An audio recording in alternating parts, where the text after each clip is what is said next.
This free step-by-step video comes to you directly from Haynes. You can complete more than 200 jobs on this vehicle when you purchase the complete Haynes online manual at haynes.com. Apply the handbrake. Prise the plastic covers from the wheel bolts where applicable. Using the special anti-theft wheel bolt adapter where necessary, slacken each of the wheel bolts half a turn.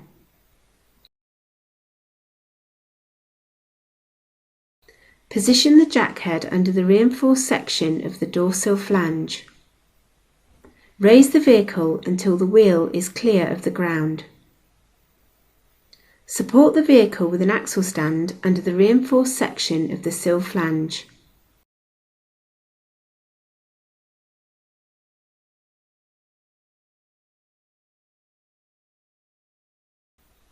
Fully unscrew the bolts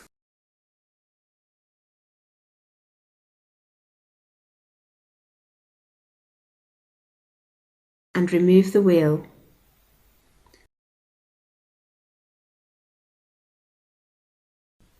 Pull up and remove the panel beneath the handbrake lever. Then unclip the gaiter and slide it up from the lever grip.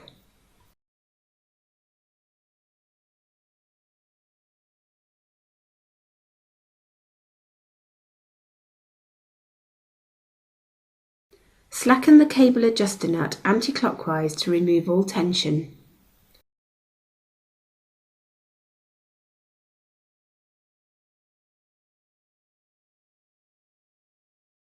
Detach the brake cable end fitting from the caliper lever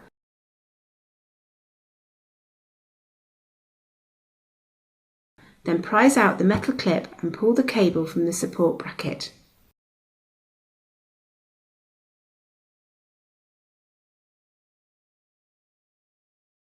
Unscrew the upper guide pin bolt whilst counter-holding the guide pin with the second spanner.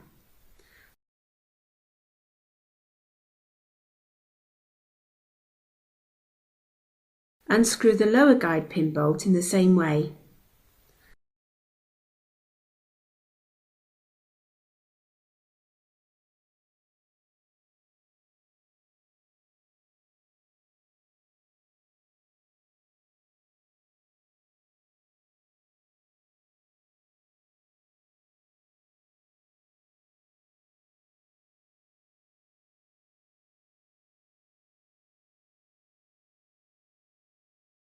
Slide the caliper from the mounting bracket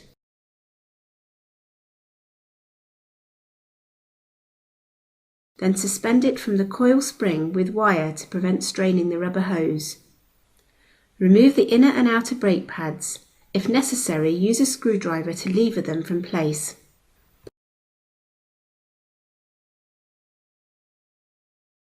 Prise the lower and upper guide plates from the mounting bracket.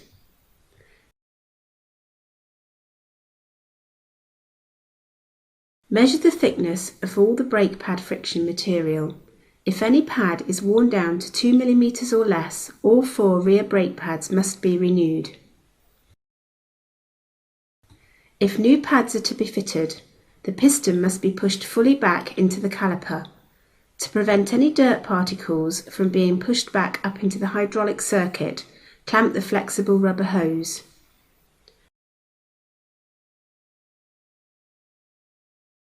Remove the dust cap. Fit a spanner over the bleed screw and attach a plastic tube leading to a suitable container. In order to retract the piston, it must be rotated clockwise at the same time as being pushed back.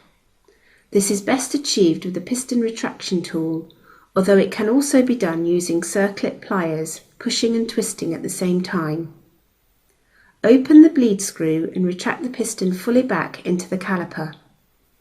As the piston comes to a stop, close the bleed screw. Once the piston is fully retracted, unscrew it slightly until the next piston cutout is visible through the caliper.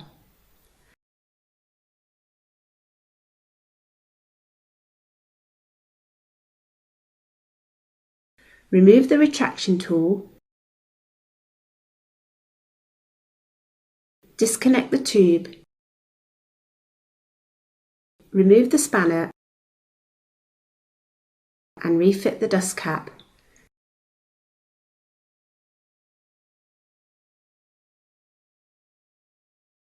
Don't forget to remove the hose clamp. Clear the piston face, caliper and mounting bracket with brake cleaner and a brush.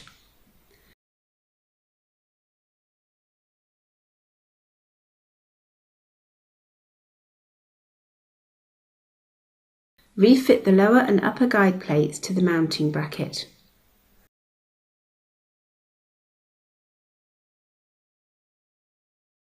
Apply a thin smear of high temperature grease to the pad contact points on the guide plates. Take care not to get any grease on the disc faces. Slide the inner pad into position, ensuring the friction material is against the disc face. Fit the outer brake pad. Manoeuvre the caliper into position over the pads. Apply a little thread locking compound to the guide pin bolts, then insert them and tighten to the specified torque.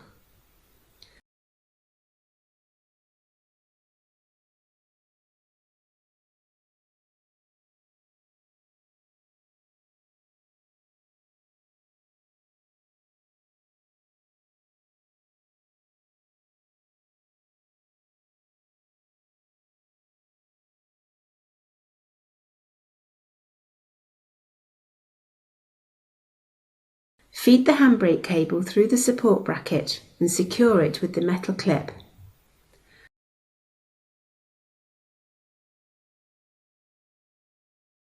Manoeuvre the cable end fitting into place on the caliper lever. Repeatedly depress the brake pedal to bring the pads into full contact with the disc.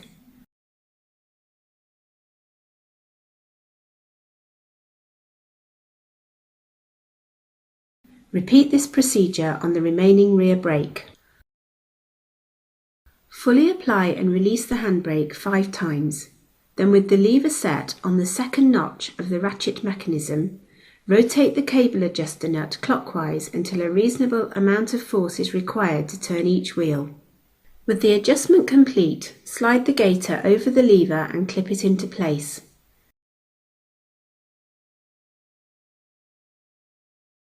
Refit the panel beneath the lever.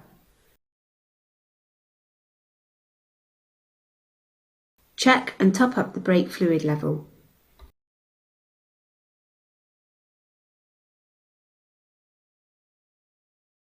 Locate the wheel over the hub, aligning the bolt holes.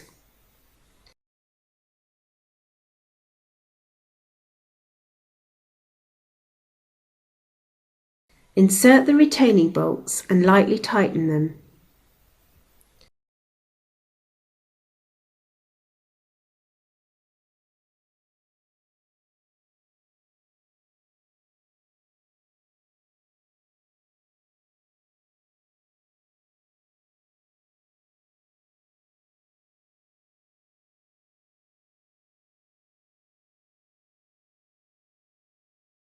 Remove the axle stand and lower the vehicle to the ground.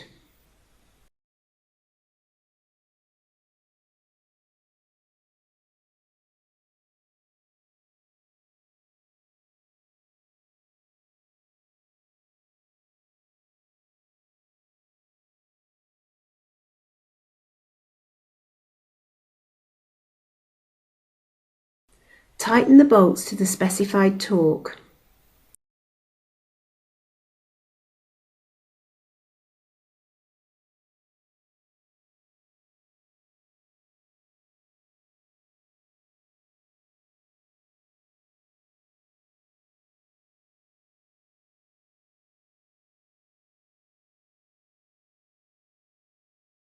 Press the plastic caps into place over the wheel bolts.